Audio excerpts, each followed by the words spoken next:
Amazon and IngramSpark in a feud? It sure feels that way these days. You've uploaded to IngramSpark, but Amazon doesn't show your book as available, or the hardcover version isn't showing, or it says it's going to ship in 1 to 3 weeks. What'd you think, I wasn't going to find out?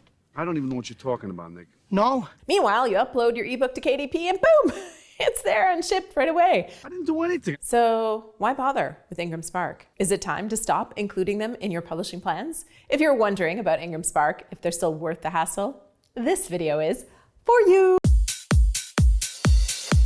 Hi, I'm Julie the Book Broad, founder of Book Launchers and your host here at booklaunchers.tv. Book Launchers is your first choice for all things related to writing, publishing, and promoting a nonfiction book. Now, I'm not going to make you watch any more of this video to find out the answer. Is IngramSpark still worth it? My firm belief is yes, but maybe not for every author because it comes with a growing list of fees and frustrations. But let's keep in mind, it also offers authors something truly powerful: publisher-level distribution. That's right. So many people think self-publishing means only published on Amazon, but thanks to IngramSpark and aggregators like Draft to Digital and Publish Drive, you can reach everywhere a traditionally published author can reach. Well, almost. Costco and CVS, they're a little elusive.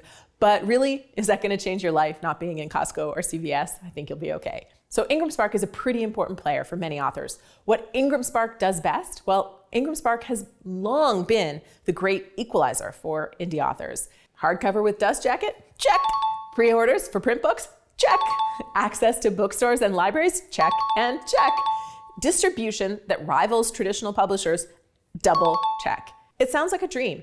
But for one book or occasionally publishing authors, it can be an expensive and maybe complicated dream. And now that Amazon and IngramSpark are not playing so nice together, it is a dream with some nightmares mixed in.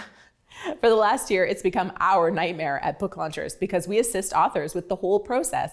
And we're constantly running into new errors and surprise issues. My personal guess, and I've heard others say something similar, is that KDP is getting ready to be able to offer print pre-sales. I mean, why wouldn't they?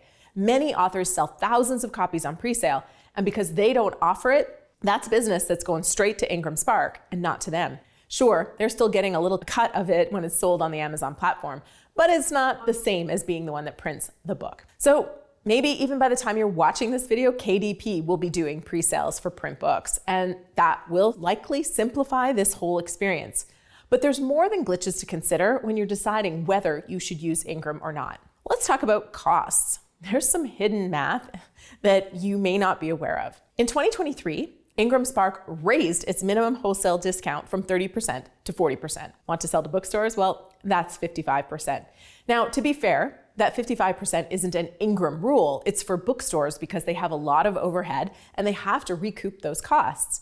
It's why books at Barnes & Noble are almost always selling for more than books on Amazon. But 15% of that 55% is still going to Ingram, and 40% goes to the bookstore. Then there's the new fee, the 1.5% of your book's retail price added to every sale that started in April 2025.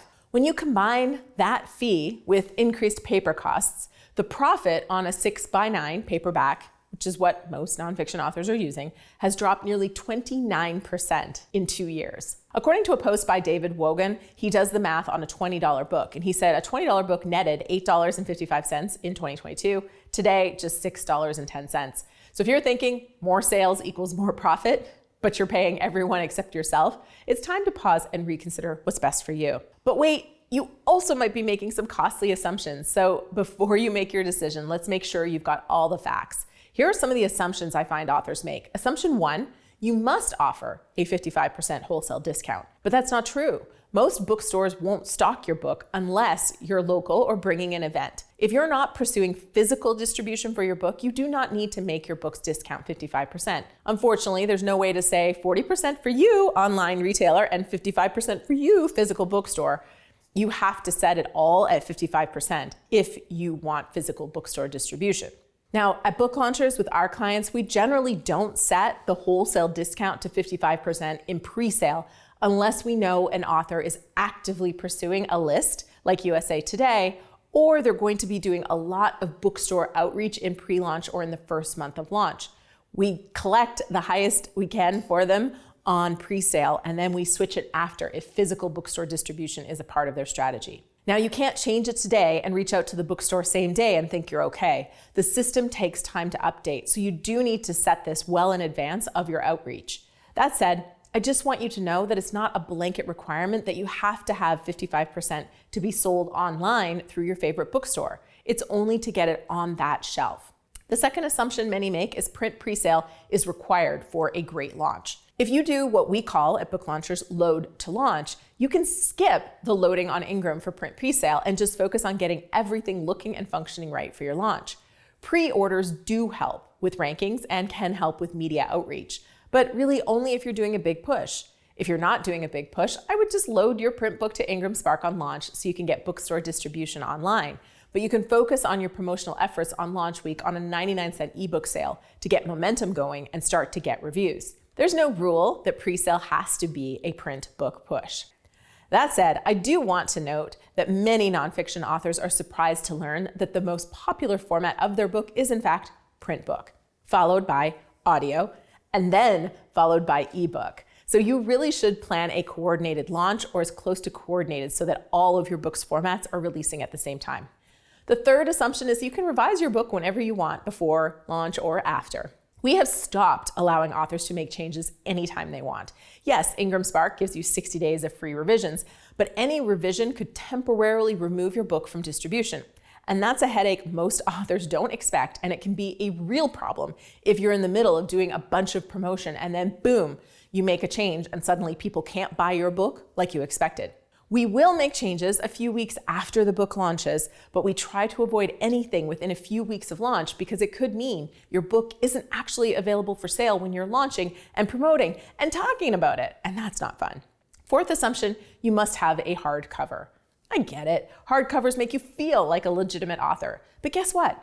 You wrote a book. You are a legitimate author, whether your book is in hardcover or not. And here's the kicker. With hardcover, you're not going to make money on it.